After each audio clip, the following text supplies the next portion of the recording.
All right.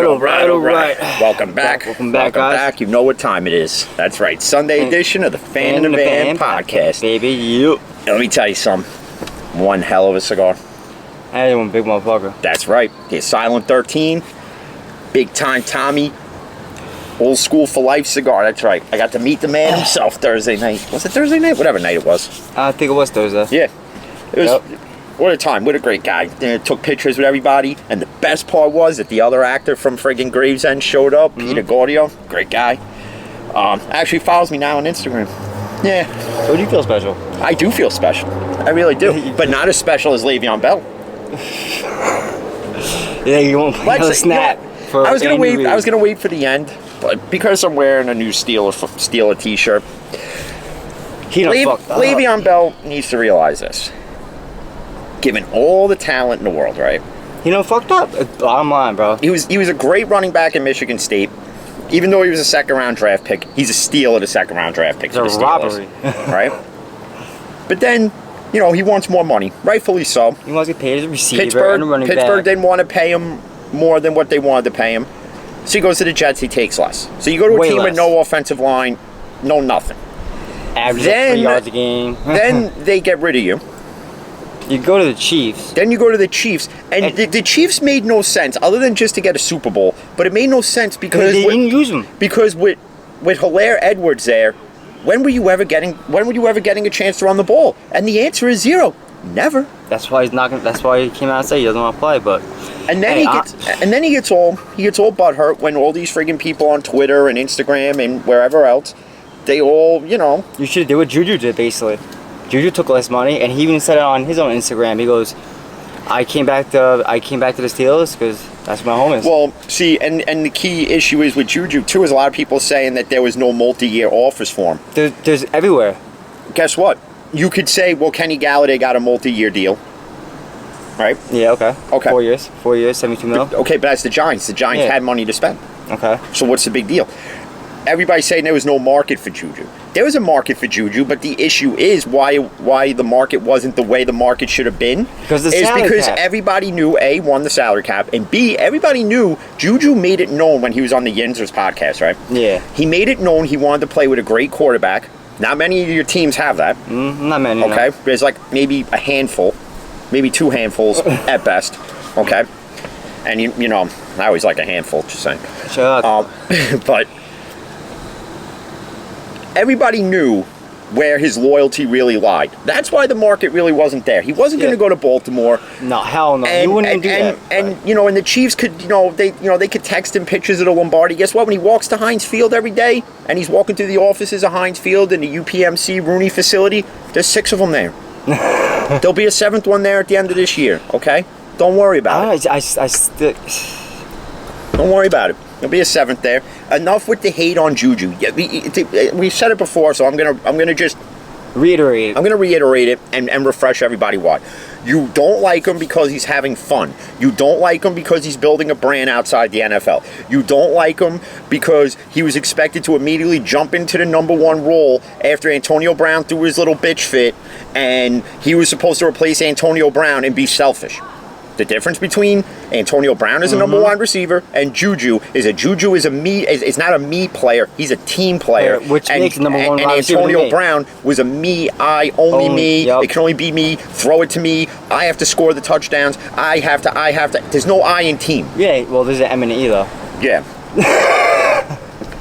Yeah, well. Yeah, but still. Yeah, but Antonio had that bitch fit when Juju had that 1,500-yard season, more yards than he did. You should be happy about that. He was bitching about that shit on the fucking sideline. Come on. I don't think any Steeler wide receiver this current year had over 1,000 yards receiving, but they all had. But with the exception of maybe Washington, they all had at least over 500. That's called ball distribution. Exactly.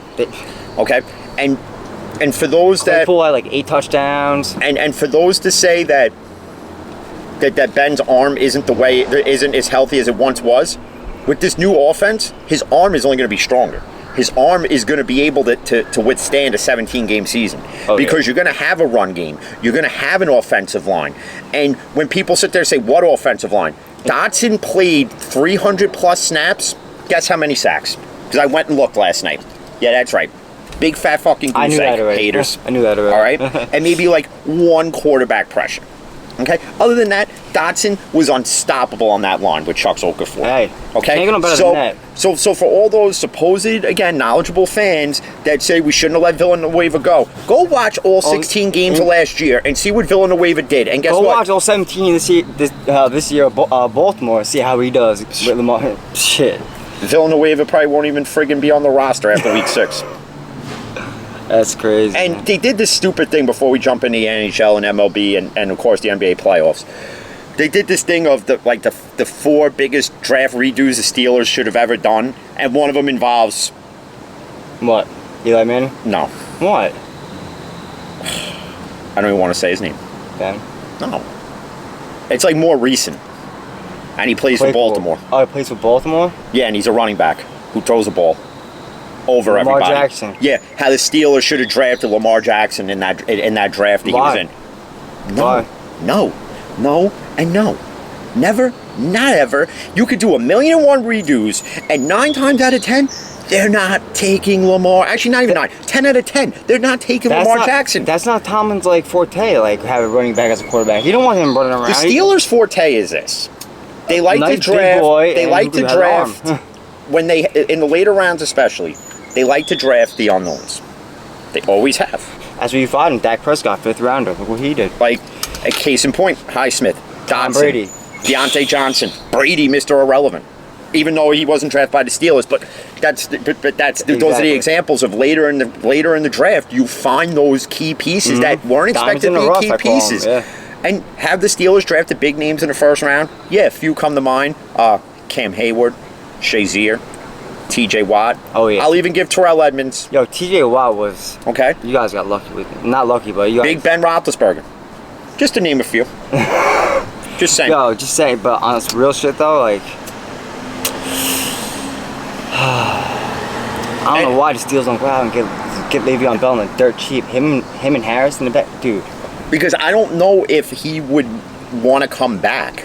If he wants to salvage his career, he's going to have to take a league minimum, a veteran league minimum in the NFL, which is like nothing. And he's going to have to come with his hat in hand and his tail tucked between his legs. And he's going to have to be very apologetic. And he's going to have to understand you're not the number starter. one Yeah, running exactly. back here, but you are. Because if you brought Le'Veon Bell back, it in essence pushes Snell and McFarland this way. Yep. And I don't know if the Steelers would really want to do that because they see all the potential in Snell and McFarland. That at this point, I don't know if you risk it. But it doesn't Honestly, hurt to bring them in to give that running back competition. Because, dude, when Le'Veon Bell, those 2 years, bro, he was fucking just, I don't know. I don't even know. I can't really explain it, honestly. He was a beast. And I kind of see him kind of the same exact way behind that offensive line. Yeah. You know what I mean? And he's great. He's great. And if you want it, and not only that, shit, you know? and the pro to bringing Bell in is that you're not constantly running it with Najee, so you keep him healthy first four years in the NFL. You don't have to rely as much on Snell, and you don't have to rely as much on McFarland. And Bell actually fits the mold of what Matt Canada's offense is. A lot of people will tell you no, and I'm telling you he will. Yo, he'll be good with that jet sweep shit, man. It's 12 Okay. You got Pat Fairmouth block in front of him. What? You know how everybody lives with regret in life? Bell's yeah. biggest regret that's the recurring nightmare is leaving Pittsburgh. Is listening to his agent. fucking agent. His dumbass fucking agent. Instead of ranting and raving to the fans of the NFL and to your haters, Le'Veon, what you really should do is vent and rage on your agent is what you should do. That's what I would do. And I would have also told your agent, where did you learn your fucking math? Because obviously his agent's probably making more than he is right now. Probably not, because he took that deal. Agent probably made less. It's like Vanilla Ice. When friggin' Ice Ice Baby gets played, He's still got to pay Suge. He's still got to pay friggin' David Bowie money. Come on. Come on. He makes negative. He gets no percentage. He owes Suge 60, he owes this one 40, he owes this one 30. He's in Every the time that negative shit twos. plays, man, fucking call him up. Don't play my shit. Still a banger, though. I don't care what anybody says. Ice. Oh, yeah, I know. It's the only banger he had, but still. Yeah, that's it. Now he's like doing like construction flipping shows. Yep, the and same shit like that. Scott Disick and shit. Yeah, but Fuck yo, Scott Disick, you little fucking preppy bitch. hey man, he making money though. Speaking of celebrities, so they had that celebrity boxing shit, and you had two crackheads in the ring. Yeah, Aaron Carter and Lamar Odom. Really? Just really? This is what we're doing now? This is Lamar Odom and Aaron Carter. This is everybody wants to be a boxer now. You know what we're gonna do next week? Live from the parking lot of Heatherwood. Jay and Jim are gonna box in the ring. We're gonna have headgear on. We're gonna have the sumo gear We're gonna on. have cones blocking out the thing. We're gonna have cones. Everything come free admission. Caution tape. Fuck it. Bring your own beer, bring your own cigars, bring your own weed, bring your own coke, bring your own whatever you want to bring. So stupid. I can't Bring your stop own with the celebrity boxing shit. Bring Stop your it. BBB. Beer, blunts, and bitches, baby. Just stop with it. But the NBA playoffs now. So it's getting real interesting. Milwaukee, bro. Shocked me a little bit. Yeah. Well, Durant was off that game, and then Way off, yeah. then he started heating it up after PJ Tucker and him were getting into their confrontations. Which now Durant's bodyguard, who's employed by the Nets, can't. Even beyond. He can't even be in Milwaukee when they play in those games now. Well, he can't be at the stadium. But he could be in Brooklyn. Yeah. Okay. He could be in Brooklyn, but he cannot be in Milwaukee's facility. And I cannot believe they were gonna fucking blame that shit on like Durant. Like, all right, fine, Durant. And a lot of a lot of reports I read that says that Durant should be held accountable, and a lot of fans are saying it. And no, because how is one person should be held accountable for somebody else's actions? Exactly. It's not like if Durant was like, "Yo, go handle that, please." Nah, it wasn't like that. Durant was like, "Yo, bro, come here." I think Durant can handle that shit himself, and, you know what I mean? But it's getting interesting. I think that game's on at like 3:15 today. And then Utah and the Clippers yesterday, bro. That just got interesting now. Dude, the Clippers, yo. Listen, Kawhi Leonard. Kawhi Leonard. Whoa. If the Clippers get past the Jazz, and there's a lot of factors. Donovan Mitchell got hurt late in the game. Didn't look like much, but you could tell he was walking gingerly. And the rest of the Jazz team didn't do much either at all, bro. No, because the whole Jazz offense goes around Mitchell and Rudy Gobert. Okay. And I can't even say his name, but Bogdanovich. Yeah. Yep. Okay, close enough. It's like a hockey player to me, but right. Other than that, and Clarkson's good off the bench, but he chucks up way too many threes. He's got to stop it. Drive the paint, create the fouls. In other words, kind of be like Trae Young, but less annoying. Yeah, I know. Okay. Yep. But that gets interesting now. Paul George kind of became the old Paul George from the Pacers. Hitting those so threes. it's not pandemic P, it's playoff P now. But can he continue it is the thing. If he can't continue it and Donovan Mitchell plays in game 4 and 5, the Clippers, honestly, I don't think stand a chance. But at this point, they gotta contain Kawhi, bro. Like, and when he goes off, he's off. Yeah. Like it's a wrap, bro. Like, and the Nuggets Suns, let's just call that what it is. Sweet. A lot of people said Jamal Murray, when he went down, wasn't going to be the issue as far as the playoffs, and the Nuggets were going to, run steamroll through everybody still. Which leads me to believe they got past the suspect Portland Trailblazer team. Yep. Okay, because Portland got exposed. Mm-hmm. Even though Dame Lillard went off in like every game, they still got exposed, and they showed pretty much the Nuggets playing the Pacers showed you the Pacers are still a piece or two away from being a complete team. But in this series, what the Nuggets don't have is what the Suns do have, and that is the most dominant backcourt with Booker. Oh, man. You want to talk about somebody who's playing with Mamba mentality and LeBron? Maybe you should go and watch the rest of the playoffs, or are you too busy doing Toon Squad commercials and promoting your piece of shit fucking Space Jam 2 movie that, like, I wouldn't even let I wouldn't even let Parker go see. It looks retarded, bro. Okay? It's so stupid. Hey, listen. Watch Devin Booker play, because he's playing with Mamba mentality. He's going off every single game, and you cannot stop him. Even when you think you have him contained, you don't. He's channeling his inner Kobe, something that LeBron forgot how to do. Okay? So, Suns in 4, and we don't really got to talk about that.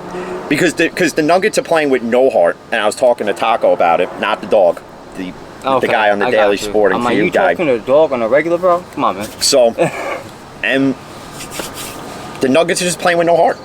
Well, As soon as the lead gets 10 plus, they just give up. Exactly. All right, and then you got obviously the Nets Bucks is going to get interesting now. Yeah, one more Milwaukee, and then you gotta go back. To and then you Brooklyn. got Hawks Sixers, which I think is going to go 7. Well, it's 2-1 Sixers now. Yeah. If they win this next one in Atlanta, If they win this one in Atlanta, it's a wrap. 4-1. It's going to be done in Philly. Yes. Okay. If they lose it in Atlanta, then it's gonna go 6. You know.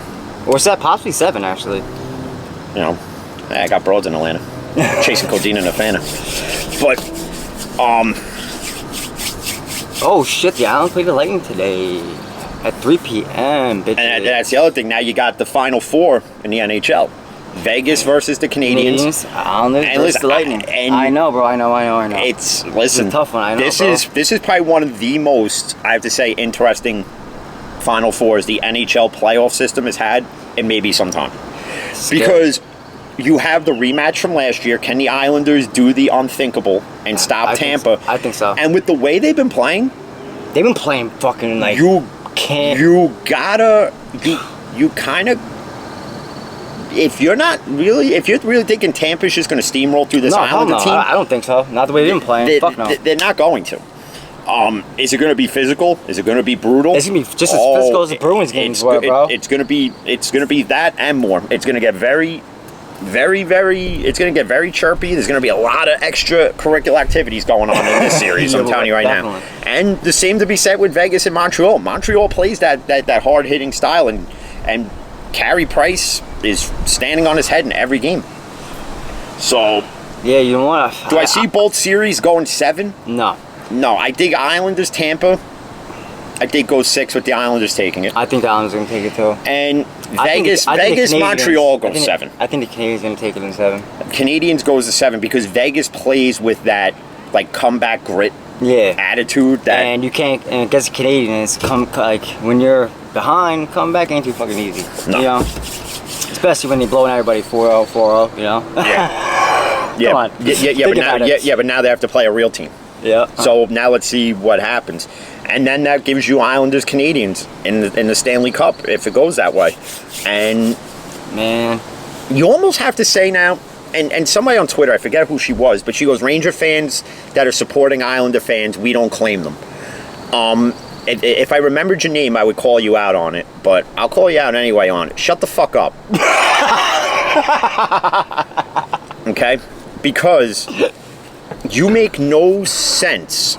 I would love to see you go tweet that to Boomer Esiason, and the only reason why Boomer Esiason watches the Islanders playoffs is because his daughter's married to Matt Martin. Ooh. Okay? And Matt Martin and Sydney Martin Esiason have a kid together. Robert Sala was at the Islander game. Whoop, whoop. Yeah, good for Robert Sala. I'm not a Jet fan, so it don't really I'm not a excite Jet me fan much. either, motherfucker. Shit. A lot of the Jets guys were there. They probably never even watch hockey till us. Oh, this team's in the playoffs. Oh, let's go watch them. But it's not me rooting or even supporting. It's just it's a New York team. Yup.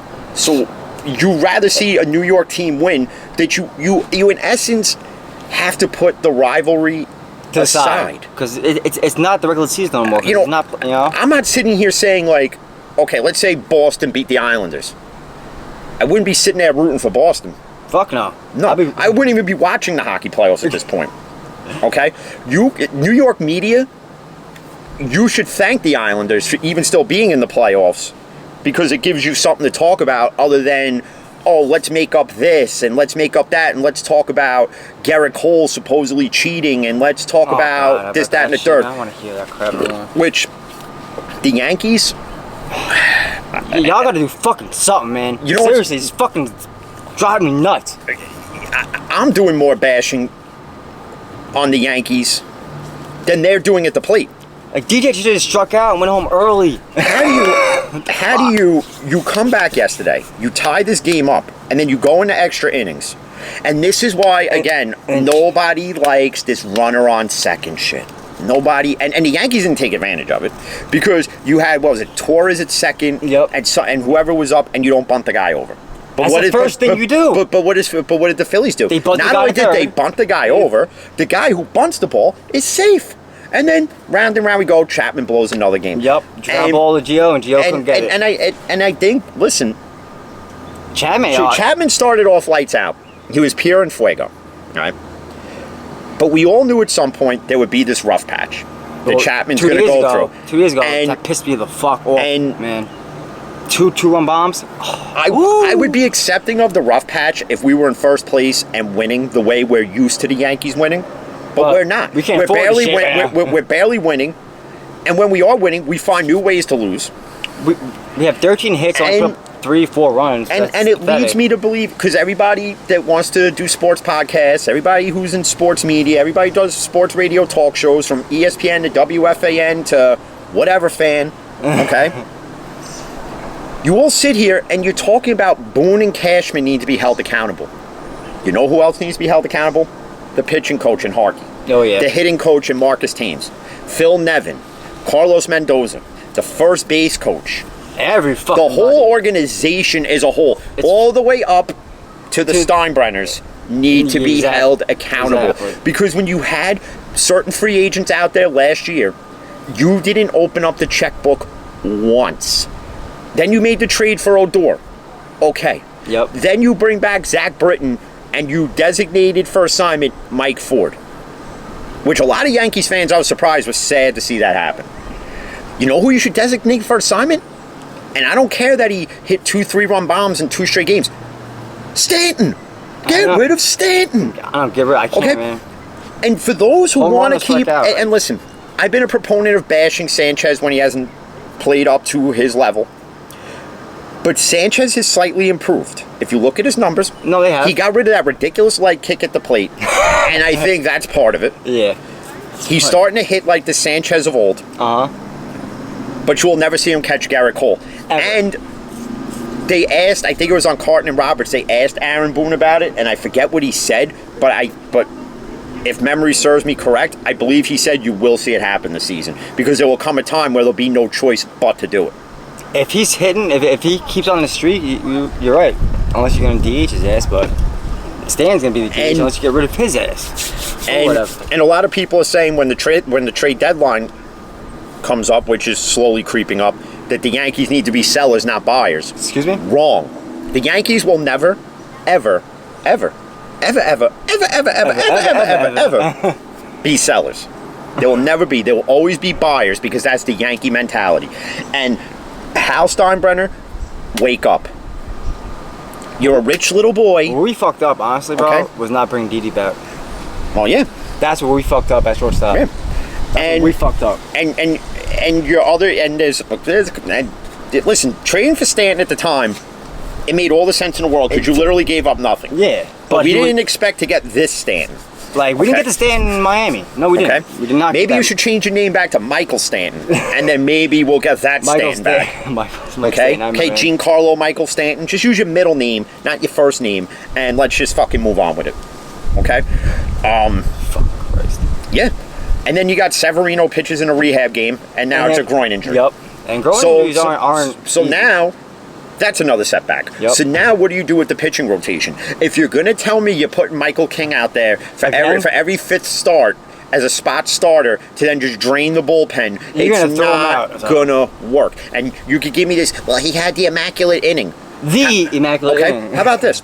How about this? Instead of 9 pitches and 3 strikeouts, how about we have an immaculate inning where we score like 10 runs and 4 home runs and a couple of triples and doubles and singles and a couple of walks? How about that for an immaculate friggin' inning? How about that? But do not give up the lead and lose the game. Yeah. That is the biggest thing because that's what Yeah. we do. And what the we only do. reason why that game didn't get as bad as it got was Nestor Cortez and that dirty mustache of his. You see that thing? Oh God, that thing was playing the friggin' trombone. He kind of kept the game in check. But then you had offensive blunders. And listen, Andahar is not a left fielder. He's not a I left know. fielder. I don't know why they're so the playing him. Yankees need to address that. Andahar is an infielder at best. And he's Okay? actually hitting. Okay. Now you don't have Judge in the lineup today because he's dealing with back spasms. Oh, okay. The only guy who is actually hitting. Yeah. All right, cool. So chalk this up as a loss. But you see, this Yankee team isn't. It's not playing up to the level it has in years past. This is a Yankee team I've never seen, where they'll win, they'll take 10 steps forward, and 30 and back. then the next game they're taking 100 back because it's like they can hit in one game, and all of a sudden Joe Blow, who was bagging groceries at Stop and Shop 3 weeks ago, is a starting pitcher for, let's say, the Minnesota Twins, and he's throwing a damn near perfect game. Hey. And you could say, well, signing Aaron Hicks, that big deal, was one of the Yankee mistakes. Yes, it now was. it's looking like it. Yeah. Now it's looking like it. Maybe giving Severino that contract. Yep. Maybe that was a big mistake now. Do the Yankees go now before the trade deadline? Do they go and try to trade for, let's say, Max Scherzer? If you're going to do that, if you're going to do it, just be prepared to give up a lot. If you're gonna do what I think they should do, and I've been saying it since the start of the season, is you move Torres back to second, and you trade for Kettle Marte in Arizona. You're gonna have to give up a AA prospect, a AAA prospect to get him. But you know what? You're gonna have to do it. If you want any chance of winning this AL East and making it to the playoffs and getting to the World Series and winning number 28, you're gonna have to make moves that George Steinbrenner would have made. Hal Steinbrenner, go to your father's freaking headstone, dig him up. And ask him a few questions. He's got the blueprint probably still in his coffin somewhere. Dig it up, take it out, and read the motherfucker. I'm so Yeah, man, fucking no. Yeah, Torres, man, gotta go to second. DJ at first is like fucking. He's unstoppable, bro. Well, now he's the only first baseman we pretty much I have. know Mike Ford ain't down. And well, when Mike Ford clears waivers, you can bring him back, and then he would just be right back in AAA. Yeah. But he wouldn't have options again. Like you could bring him up, and then you'll have to DFA him again. Yeah, but you know what I'm saying. Then you move towards the second, and what are you gonna do with Odor if you don't? Odor would just have to. Odor would just. You can't play short, bro. No, or Odor would be used in like later in the game, or like let's say it's a blowout, and you want to give Torres the rest of the game off. Let's say in the 6th, 7th inning, let's say it's like 10-0. You put Odor.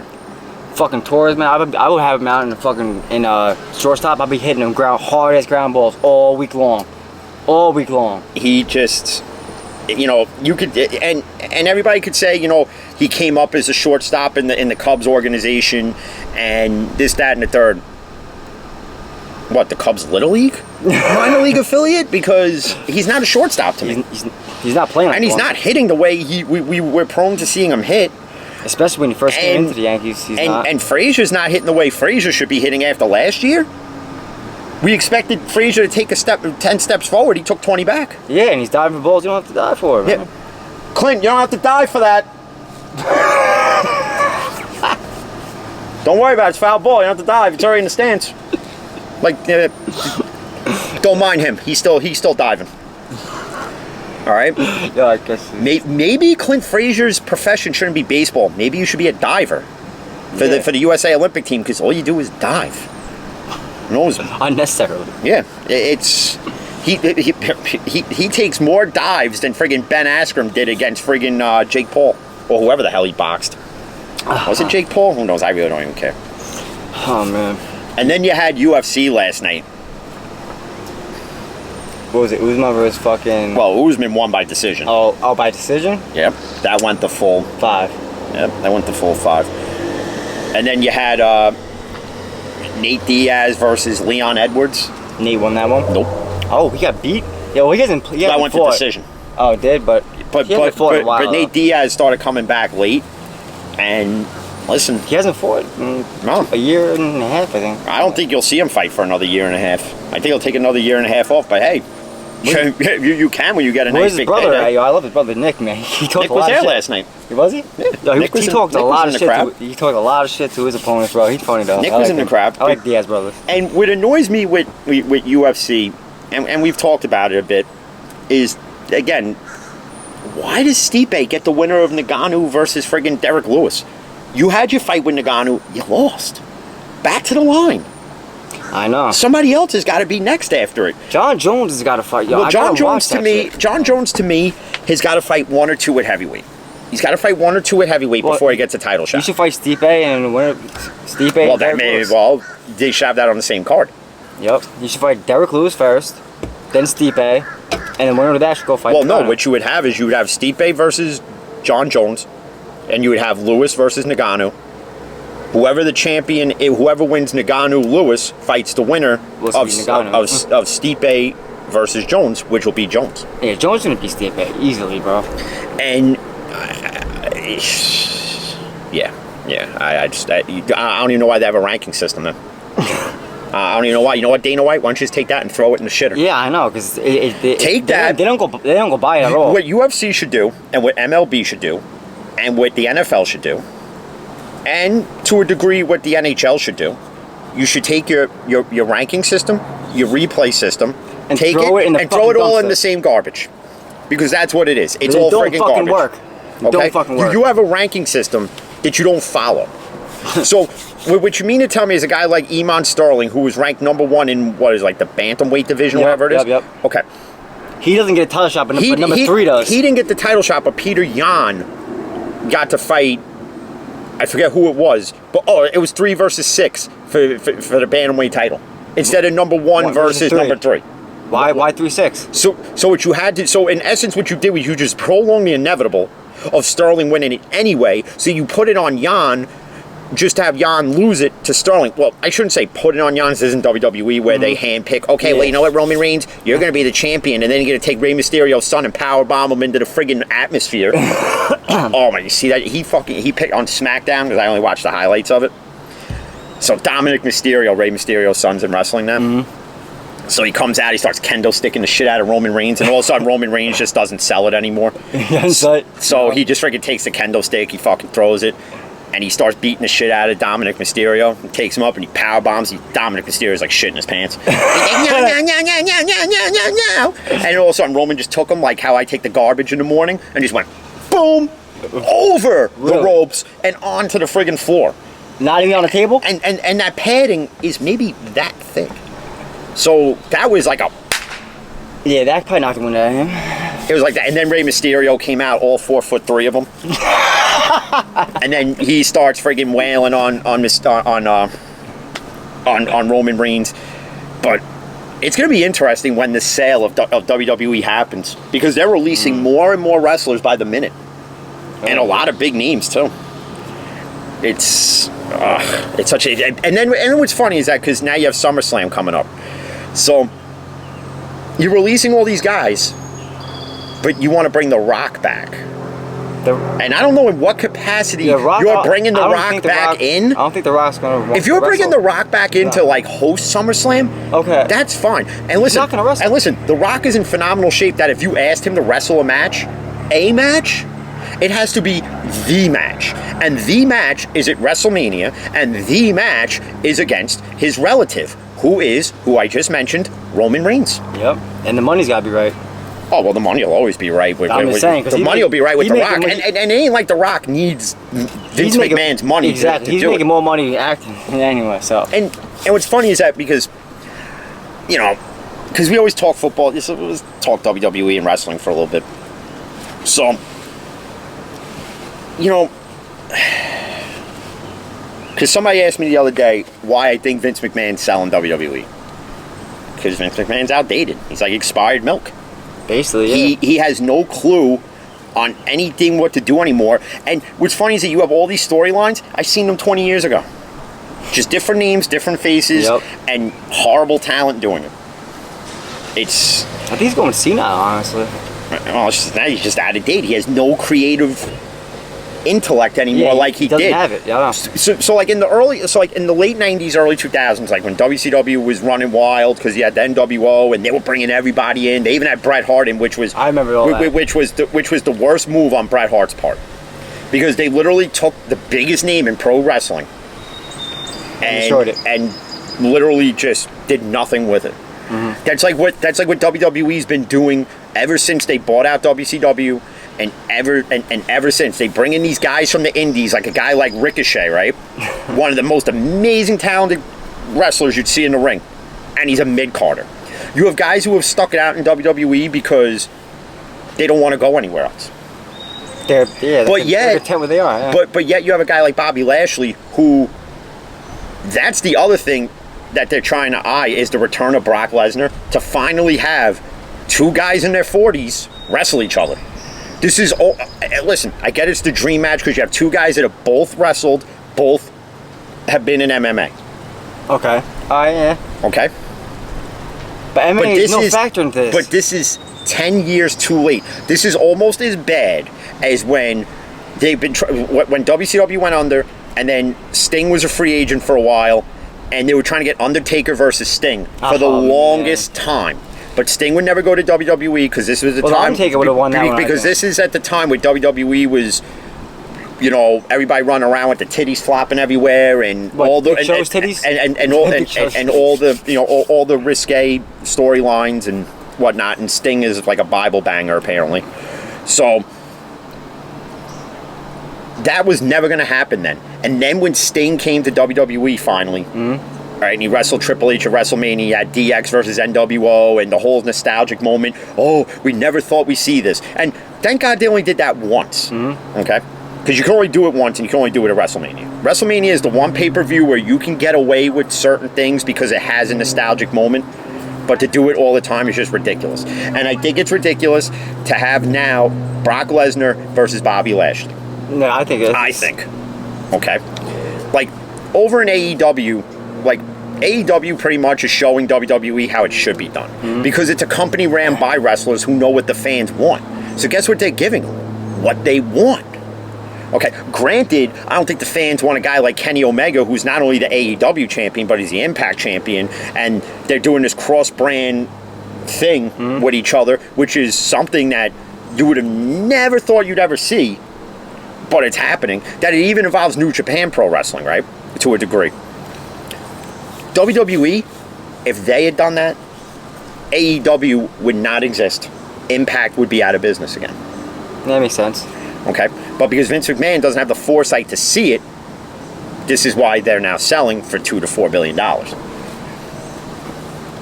Or maybe he just wants to call it quits, retire, and sit back and relax with his money. He won't do it because, see, Vince McMahon's one stubborn piece of shit. Okay? If anybody else ran this company, he would feel that they would forget who Vince McMahon is. But you can't forget the guy. You can't forget the name that created WWE. Well, Vince WWF McMahon is Vince McMahon's father. And what a lot of people didn't realize at the time is when Vince was running WWF before it became WWE, he was the commentator on Monday Night Raw. I remember. Nobody knew that this guy was the owner.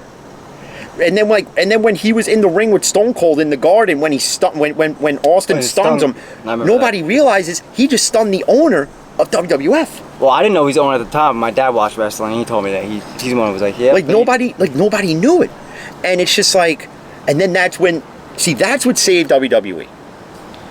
Is the Stone Cold Steve Austin Vince McMahon feud, because it went so many different ways and it involved so many other people that it actually built other people up. Like it involved The Rock, it involved Ken Shamrock, it involved Owen Hart, it involved this guy, it involved that guy. So in essence, Stone Cold not only saved WWE, he in essence has a hand in making The Rock who The Rock is. But in return, The Rock also made Stone Cold who Stone Cold is. So it goes hand in hand, and Vince McMahon made them both. See, what Vince McMahon is afraid of is that if Triple H, his son-in-law, Paul Levesque, were to take over this bitch, that he, in essence, can find another Stone Cold and a Rock, recreate it 10 times better.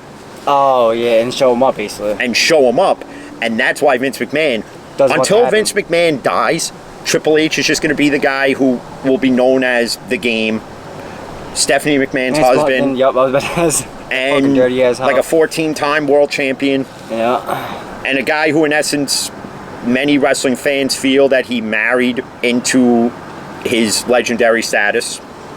You could say that. You could say it, but you can't take away what he's done in the ring and what he's done for the industry of professional wrestling. Because he's one smart guy. He took NXT was like a developmental show, like Tough Enough, and he took it and made it another extension of WWE, another show for it. But with he's a smart man. But with lesser known names who become big names, like an Adam Cole or a Finn Balor, who was already a big enough name when he wrestled in Japan, when he was in the Bullet Club with friggin' Kenny Omega and Luke Gallows and Carl Anderson and AJ Styles and all them in Japan. whatever. People when they watch and listen, be like, oh my god, this guy talks wrestling. Oh my god. So I don't know much about wrestling, but shit. But back in the day, and I don't really listen. And there's many reasons why I don't watch WWE anymore. Well, when AEW started, I had to watch it to see how it was going to go, like what direction they're going to go in. Like, is it going to be good? And usually you could tell from the beginning. Yeah, from the jump. From the beginning of whether it's a new wrestling company or a new TV show coming out, whatever it is. In the first 15 minutes, if you don't gain my attention, I'm turning Swiss channel, brother. you lost me. You pretty much lost me.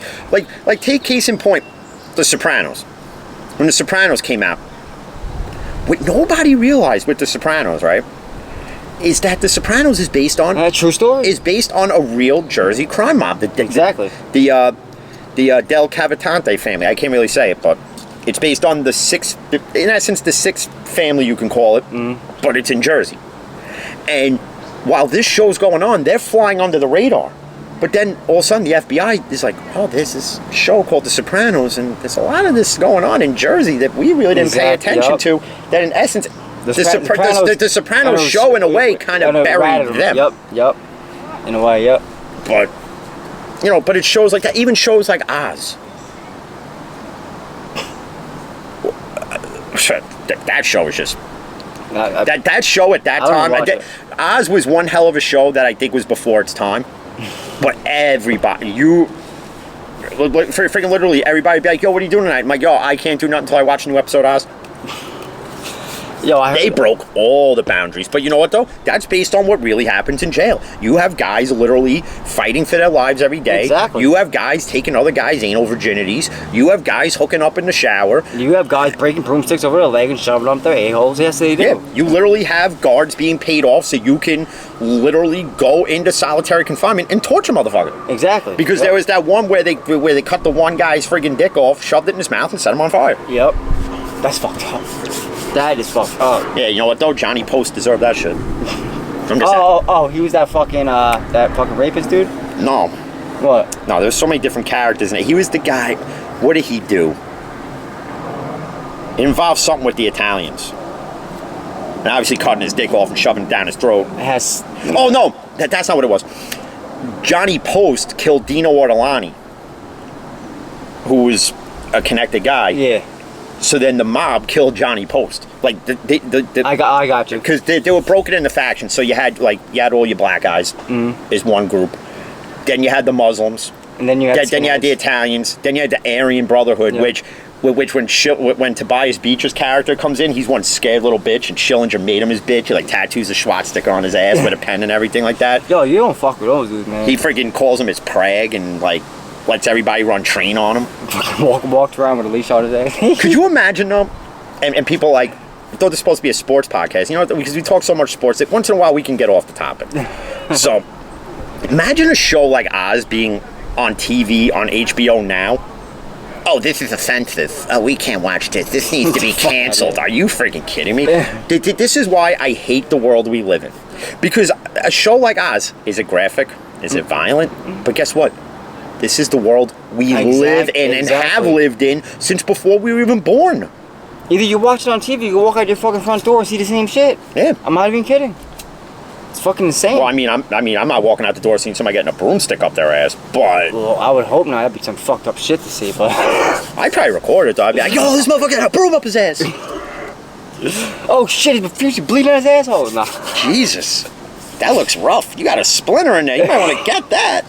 So everybody call 911 for his ass. 911? Shit, you better call a coroner. That ass is dead. But, yeah, it's just like, and you know... And because of work, we talk about a lot of shit. As stressful as work is, and just immature people I gotta deal with at times. But like somebody asked me, like, because we talking about like mob movies. So they asked me, "What's the greatest mob movie ever?" Do you realize how hard that is to answer? Yeah. Because you literally have Bronx Tale. Because you literally have. You have Goodfellas, Godfather 1 and 2, A Bronx Tale. You have Gotti with Anand Asante in it. I'll even put Gotti with Travolta in it, and I know I'm going to get bashed for it. I'm sorry. I like it, and I don't give a shit. Okay? I think John Travolta played Gotti relatively well. And what people don't realize is, like when HBO made the Gotti movie back in like '96, whatever it was, that was from their perspective. They didn't have somebody from the Gotti family giving them everything. Like John Gotti Jr. was there with Kevin Conley, who directed it. Okay, and for those who don't know who Kevin Conley is, he was in Entourage. He played E. Okay. All right, he was Vincent's like assistant. Okay. He directed it. You had John Gotti Jr. there, literally telling him everything that happened. Obviously, like in every other movie, like in Goodfellas, they change certain names for certain reasons. They have to, So they had this one guy, Rudy Scars DiLeonardo, right? Who, in essence, for those who don't know, is John Gotti Jr.'s Sammy Gravano. Okay. So obviously, everybody knows Sammy Gravano is the biggest fucking rat in mob history. Yeah, but other than friggin' guys like Joey Massino and other friggin' rats. Okay. So, Rudy Scars and all these other, Michael Scars, DiLeonardo, and all these other guys ratted on John Gotti Jr. after he had already walked away. So what people don't realize is like with the RICO statute, all they have to do is tie you into it. See, a lot of people feel like the same thing with Michael Franzese, right? A lot of people feel when Michael Franzese walked away from the life that he snitched to get out. He didn't snitch to get out. Okay? He got an approval to get out. And the same way, John Gotti Jr., for a guy whose father was one of the biggest, most feared names in all the mafia. Okay? And people can say whatever they want, you know, oh, his mouth got him locked up and this, that, and the third. Shut up. Whatever. Okay, whatever. All right? John Gotti Jr. had to fly to a prison and sit with his father in a room and pretty much ask to be released. And he had to sit there and pretty much be belittled and pretty much in essence told no at the time. As John Gotti is sitting there dying in front of your eyes, because this is when the jails decide we're not going to do anything with you, with your stage, whatever he was at with throat cancer and all this other bullshit, right? But then in the end, he got released without it being said. So they were still trying to tie all these things, because once John Gotti died, they said, we already got the son. So let's just keep fighting the battle. But now we're going to use John Gotti Jr. Okay. But guess what? He wasn't involved anymore. So once they couldn't tie him to the enterprise anymore is how they illustrate it. Okay? But they could tie him to like the previous stuff, can't they? He'd already walked, because the stuff that they were trying to go after him for was stuff that happened after him. So they were just trying to tie him into everything. But they couldn't. And this is why I say, people want to talk about how the mob is so bad. Your government is fucked. Is worse than the mafia. You want to talk about who the real gangster is? The government. The government's the real gangster here. And they've been fucking us a whole lot. Okay, like literally, you're paying tax on money that's already taxed. You're paying to work to survive, basically. Yeah. And you gotta pay more at the end of the year. Okay. But you wanna know what's funny? When John Gotti got locked up, right? And think about this. For somebody who is from Queens, the streets were a lot safer then.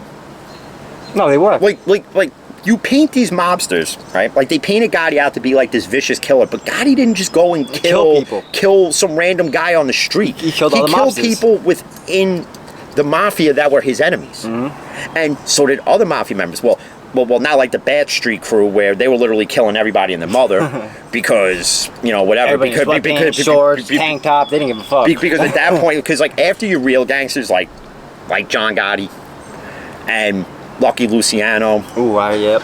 And even guys that weren't full-blood Italian but were connected to the mob like Jimmy DeGent and Paul Vario and all these other guys, right? Once those types of mob figures were either in jail or dead, this thing just went sideways. They literally, in essence, buried themselves. And now, and going back to how the government's the gangster here, the government managed to manipulate to not have Gotti's lawyers there because they were on recorded tapes that they probably didn't even advise them of. That they probably got warrants based on things that probably weren't really accurate or legitimately true. But regardless of the fact, they got to let them know he's being recorded. Like where the Ravenite is on Mulberry Street in Little Italy. So you have the Ravenite, and then there's apartments. And one of the guys who used to be, he was like a connected guy somehow. His mother lived upstairs. So what they used to do was they used to pay her like $100, $200. She'd take the dog out for a walk at like 2, 3 o'clock in the morning. They have their meetings up there. So there's this building across the way, and like Bruce Mao and all these other douchebags and the fucking FBI, you know, they have surveillance because they're watching Yeah. everything, you know, as they always do. Because they got nothing better else to do. They're probably fucking rubbing one out as they're No, doing yeah, it. circle jerking. You're right, You know, because now, like, as they're at home, you know, fucking their wives are doing anything normal. Okay? They notice this woman every so often walking out of the apartment, walking out at the same time. You know, every, let's say, second, third day, whatever it is of the week. Kind of coincidence. So they figure it out. So what they do is they get a warrant, and they go up there and they put the bugs in like a light bulb. They put it in a lamp. Who they show the warrant to? Okay, you don't. They literally well, in the original Gotti movie, they go into the apartment while the woman's not even there. So in essence, I'm sorry. That's illegal. I'm sorry. I'm sorry. That's breaking and entering to me. Because if I did that to go put in a wiretap, I think you're giving me 10 to 15. Mm-hmm. I'm just saying. But if you think about how the government, not only, what a lot of people don't know, you know how Lotto really started? The mafia started it. It's called running numbers. But then the government was like, oh, you're making all this money off of it, and there's no tax involved. So the government decided we're going after you for that. And we're taxing that shit. And then guess what happens? Now all of a sudden you have the lottery. And guess what happens when you win over, say, $1,000 now? You got to pay X amount in tax. So 1,000 turns to 5, like that. Yeah. That 30 million turns to 10. Oh, like that. So for those who sit there, because obviously I love mob movies. I'm very big into it. Like, I even read the books. So you're all full-blood Italian, so there you go. I'm half. Half what? I wish I was full blood. But for those who sit there and you bash it or you talk about it, don't, because you don't know. Because you just don't, you don't know. Like literally, somebody came up to me and they're like, oh, and like, Casino's based on a real movie, based on real life events as well. Favorite fucking movie of all time. And Robert De Niro, man. And even like in that movie, they doomed themselves. Like, literally, they were handed this thing called Las Vegas on a platter, exactly. A license to steal. Mm-hmm. And Frank Levinstein, who was Robert De Niro's character, but it was Sam H. Rothstein in the movie, had to marry that whore Ginger. Yup, that dumb bitch. That fucked everybody and their mother, from friggin' Frankie Marino. Well, Joe Pesci's character, man. Yeah. He was in retard too, that motherfucker. Well, that's the other thing. And and now that these guys were breaking all sorts of code in the mafia. One of them was no drugs. They were all doing drugs. Oh yeah. And that's the other thing, because they were talking about how, like, when John Gotti's brother Gene Gotti got arrested with Angelo Ruggiero, what they call the Paul Castellano tapes, and because they were pushing heroin, and Paul Castellano wanted them all dead. But what nobody realized is that Paul Castellano was taking drug money from Roy DeMeo. Okay? So in essence, it was okay to take the drug money from Roy DeMeo, but it wasn't okay for Gotti's crew, even though John Gotti had nothing to do with it. People will tell you he did, but he didn't. So when John Gotti Jr. is telling you his father had nothing to do with it, who he was around his whole life, just like the rest of them were, okay? If he's telling you his father he wasn't involved in it and didn't know about it, the only reason why he found out was because his lawyer told him. Mm-hmm. Bruce Cutler, his lawyer, told him, your brother's about to be indicted with Angelo Ruggiero. Here are the tapes, da-da-da-da-da. Paul Castellano wanted the tapes. They wouldn't give them up. And then we all know what happens after that. Don Gambino dies. Yep. Paul Castellano inherits his position. And he did. And doesn't he die too after? And Paul Castellano was a legitimate businessman who was an acting gangster. Okay? John Gotti was a gangster. He was a fake. Paul Castellano was acting it. And what annoyed everybody, as it winds down, and what annoyed everybody when Castellano got clipped, and we all know, everybody knows who arranged it. Okay? We all know. We don't have to say it. Okay?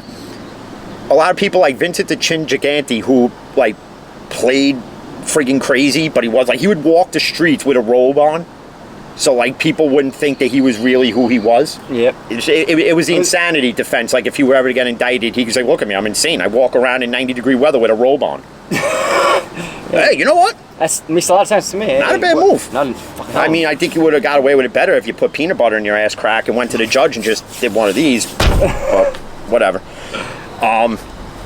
He was one that didn't like it either. But the real reason why Gotti and Castellano really didn't like each other, it comes down to the different regions of Italy. So like Castellano was Sicilian, and Gotti wasn't. And Gotti was more brandish, and Gotti was a street guy, and Castellano wasn't. Hey man, if you're in the mob, You like that, huh? See, so you like that. So you got a little bit of sports in, you got a little wrestling in. You know Some what? of you's got some mob history in. Hey man, if Look you at ain't that. got a pen and page, you should have written that shit down. But I have to branch out a little bit. What's next? Maybe we could. Hey, you want some relationship advice? I can give you the do's and don'ts. as long as you got a pussy, you run the motherfucking world. That's all I gotta say. It's funny how that little thing holds so much power.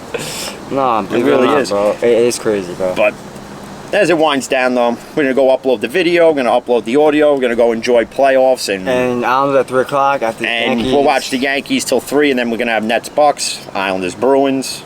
Oh, hell of a fucking day, bro. I'm excited. Yeah, I know. I'm gonna have to go get some Stone Cold IPAs. Nah, No, I was like, nah, not today. not today. I don't feel like getting yelled at today. Yeah, But I know. till the next podcast, stay safe, mask up. You already know what to do. Peace. Peace.